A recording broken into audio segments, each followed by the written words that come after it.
तर कुणी पण तुम्ही गॅरेजवाल्यांना विचारा, आफ्टर मार्केट जेव्हा तुम्ही इन्स्टॉल करता तेव्हा ते तुम्हाला हे सांगतील का थोडंसं वापरा तुम्ही, नंतर तो नॉईज निघून जाईल. हॅलो गाइस, दिस साइड तुमचा आदिवासी मोटर ब्लॉगर रायडर बस स्टार्ट ब्रो पोषा भाई. तर पोषानो ही आपले आहे R15 एम व्हेरियंट आणि खूप जणांचं स्वप्न आहे ही बाईक घ्यायचं. तर तुमचं पण जर स्वप्न असेल तर लवकरात लवकर तुमचं स्वप्न पूर्ण व्हावं असं मला वाटतं. कारण मी पण मित्रांनो जेव्हा कुठे ही बाईक उभी असायची तेव्हा जवळ जायचो आणि बाईकला खूप निरखून बघायचो. आता मित्रांनो जिथून बाईक घेतली तिथून काही तिला बघतच नाही. पण जेव्हा माझ्याकडे बाईक नव्हती तेव्हा मी जायचो आणि तिला बघत बसायचो, किती छान आहे. हँडल बघायचो, तिचा टायर बघायचो, ते मफलर बघायचो, मागचा सीट बघायचो. आणि हा जो एरोडायनॅमिक्स आहे, हा जो लुक आहे R15चा, तो एकदम डोळ्यात साठवून ठेवायचो.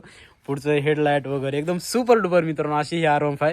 तर मित्रांनो ना व्हिडिओ बनवण्याचं हे कारण आहे की मला इंस्टाग्रामला DM यायचे की दादा तुझी जी R15 बाईक आहे तर मागचा जेव्हा आपण डिस्पॅड आफ्टर मार्केट लोकल मार्केटमधून टाकतो तेव्हा त्याच्यामधून नॉईज येतो, चिक चिक चिक चिक चिक चिक नॉईज येतो. मग तुम्ही साधा ब्रेक मारा किंवा एकदम रफ ब्रेकिंग करा तेव्हा तो नॉईज येतो. तर मित्रांनो हो, मी जेव्हा कोकण बाईक राईड केली होती तर त्यावेळी मित्रांनो जेव्हा मी रिटर्न येत होतो तामिनी घाटामध्ये तेव्हा मी नोटीस केलं की माझे मागचे ब्रेक पॅड्स आहेत ते पूर्ण फिनिश झालेत.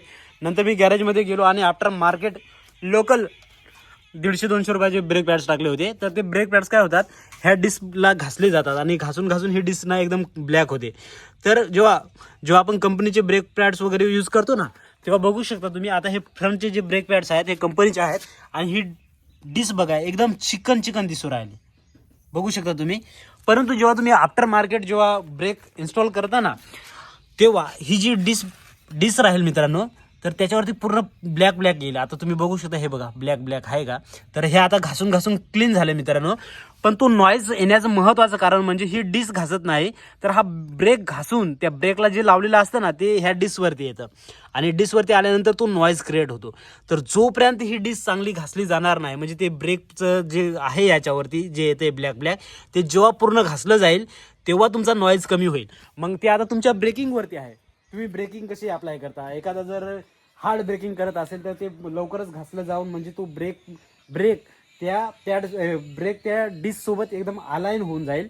आणि जेव्हा ते एकदम पूर्ण अलाइन होईल एका लेवलमध्ये तेव्हा कुठेतरी तो नॉईज कमी होईल. आता माझ्या बाईकमधला तो जो नॉईज होता तो आता जवळजवळ नाहीच्या बरोबर आहे 100%. कारण ते तुम्ही बघू शकता, हे बघा पूर्ण घासलं गेलंय. काही ठिकाणी फक्त हे बघा काळं आहे, ते पण निघून जाईल. आता हे बघा ह्या साईडला आहेच अजून, पण ते निघून जाईल मित्रांनो. तर जेव्हा ती पूर्ण घासलं जाईल तेव्हा ते हे होत आहे. तर कुणी पण तुम्ही गॅरेजवाल्यांना विचारा, आफ्टर मार्केट जेव्हा तुम्ही इन्स्टॉल करता तेव्हा ते तुम्हाला हे सांगतील का थोडंसं वापरा तुम्ही, नंतर तो नॉईज निघून जाईल.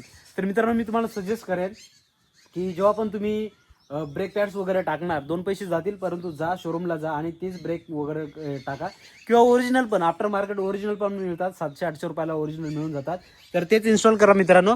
आणि R15 कशी आहे, तुमचं जर हे ड्रीम असेल तर डेफिनेटली एक दिवस तुम्ही पूर्ण करणार मित्रांनो. टेन्शन घ्यायचं नाही, थोडीशी मेहनत करा, होऊन जाईल मित्रांनो.